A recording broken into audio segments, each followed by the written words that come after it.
وكل ما كان من هم ومن فرح ومن ضلال ومن شكران من شكرا فإنه من قضاء الله قدره فلا تكن أنت ممن ينكر القدر والله خالق أفعال العباد وما يجري عليهم فعن أمر الإله جرى ففي يديه مقادير الأمور وعن قضائه كل شيء في الورى صدرا.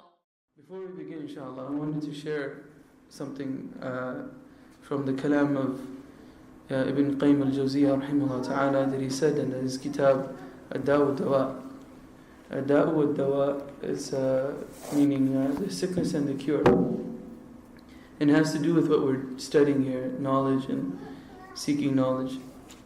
And it's just one sentence, it's very important. He said فإن الكمال الإنساني مداره على أصلين. Okay, the epitome of human nature, or the epitome or the perfectness of human perfection. So the epitome of human perfection, it rests on two principles. Okay, مداره على أصلين. Yeah, you write this down. Pens and papers, whoever doesn't have pens and papers, huh? مداره على أصلين. Okay? Tell me if I'm going too fast. The epitome of human perfection, okay, it pinnacles, it rests on two principles. He says, معرفة الحق من الباطل. معرفة الحق من الباطل. Knowing the truth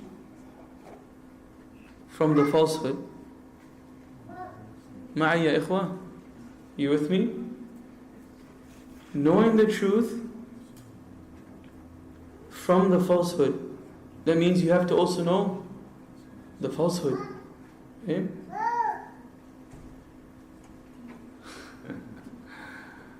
He brought the mashawish.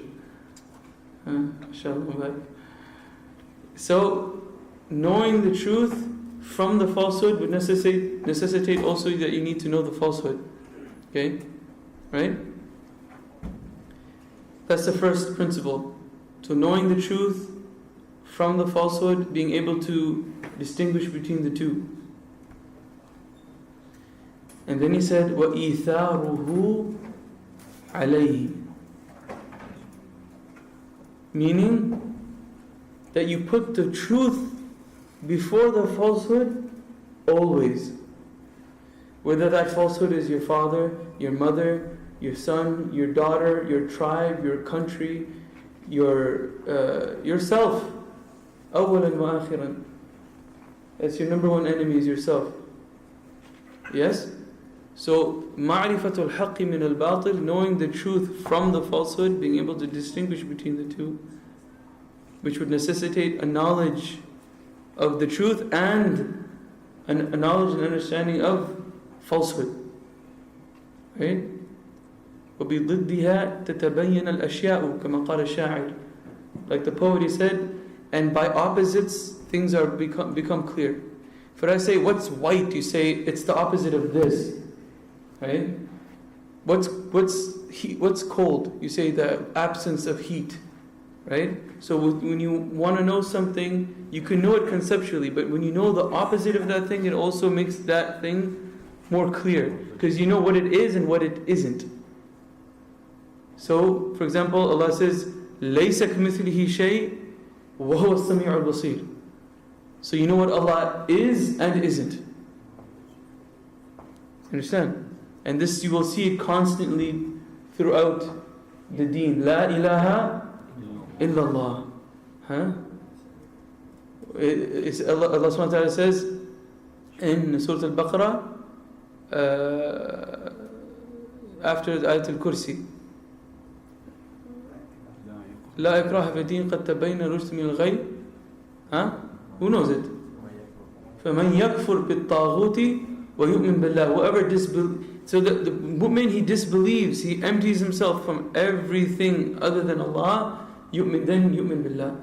Right? So because Allah subhanahu wa ta'ala will not give you His nur, that ma'rifah, that yastalzimu al-iman, that necessitates iman, won't go there, it won't rest in your heart until it's free of everything else.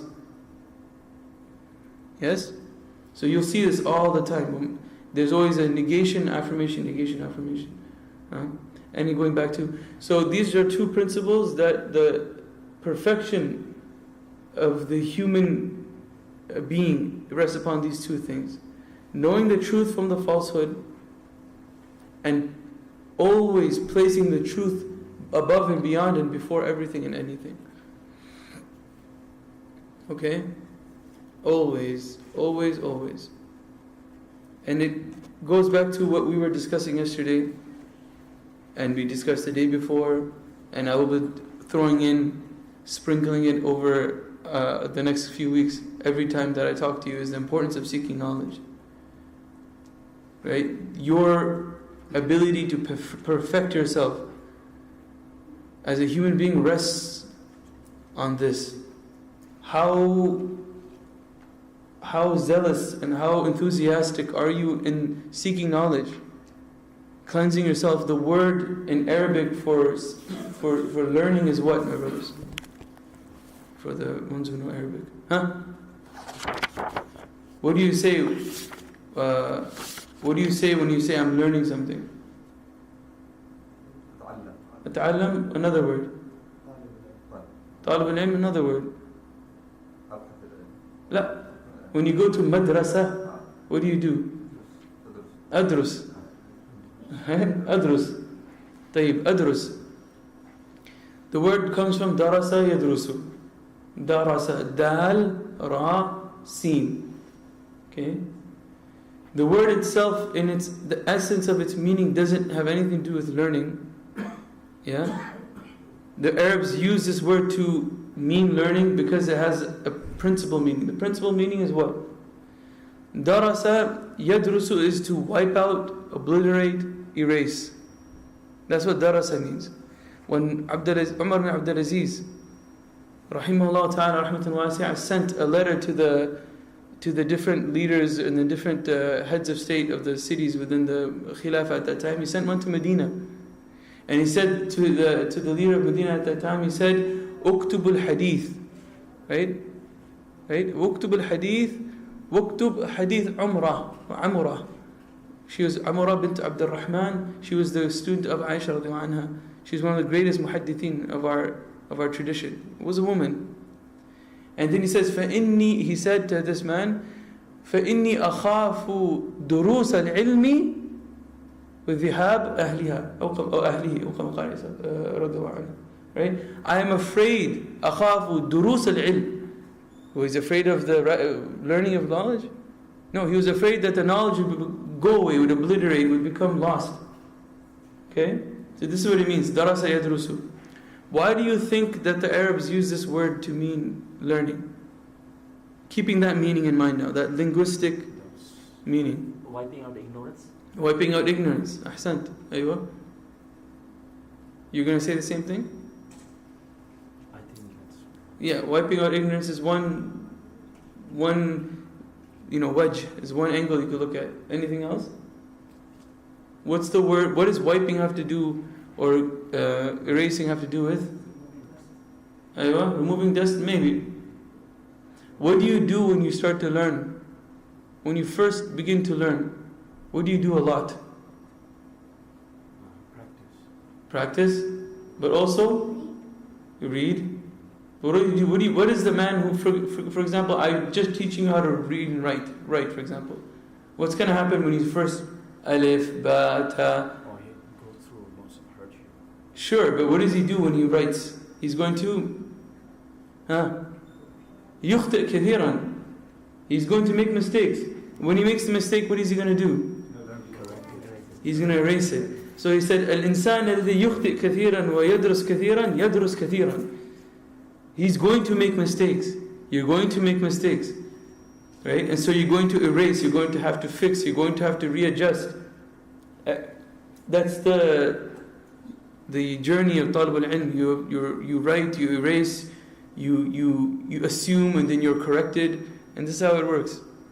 You think you know everything, and then you go and you learn for a few years and you realize, I don't know anything.